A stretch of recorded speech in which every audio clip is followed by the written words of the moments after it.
Hello everyone, I am Salib by City Aisha from BTLED HE. My report is about globalization. So what is globalization?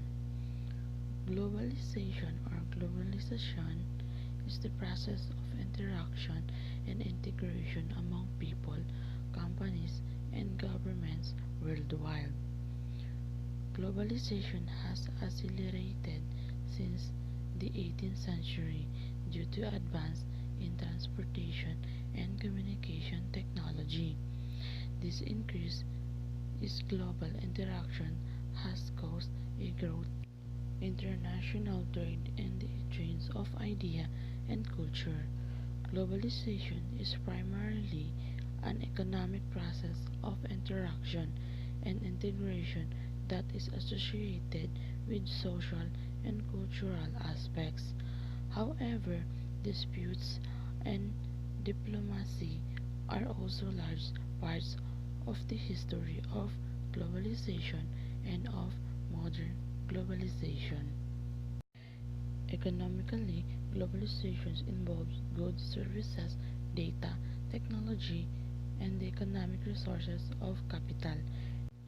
The expansion of global markets liberalized the economic activities of the exchange of goods and funds. Removal of cross-border trade barriers has made the formation of global markets more feasible. Advances in transportations like the steam locomotive, steamship, jet engine, and container ships, and development in telecommunication infrastructure like the telegraph, internet, and mobile phones have been major factors in globalization and have generated further interdependence of economic and cultural activities around the globe. They are both distal and proximate causes which can be traced in the historical factors affecting globalization. Large-scale globalization began in the 19th century. Arctic globalization conventionally refers to a phase in the history of globalization, including globalizing events and developments from the time of the earliest civilizations until roughly the 1600. This term is used to describe the relationships between communities and states and how they were created by the geographical spread of ideas and social norms at both local and regional levels.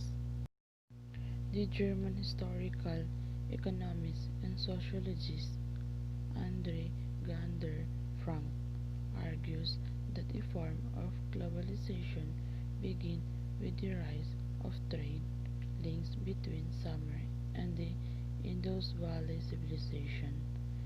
In the 3rd millennium BCE, this archaic globalization existed during the Hellenistic Age, when commercialized urban centers developed the axis of Greek culture that reached from India to Spain, including Alexandria and the other Alexandrian cities.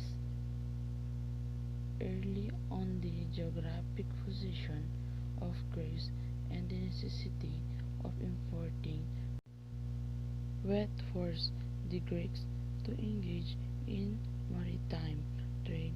Trade in ancient Greece was largely unrestricted. The state controlled only the supply of grain. The impact of globalization on economic growth. Globalization aims to benefit individual economies around the world by making markets more efficient, increasing competitions, limiting military conflicts, and spreading wealth So what globalization benefits world economies? The Milken Institute's Globalization of the World Economy report of 2003 highlighted many of the benefits associated with globalization while outlining some of the associated risks that governments and investors should consider, and the principles of this report remain relevant.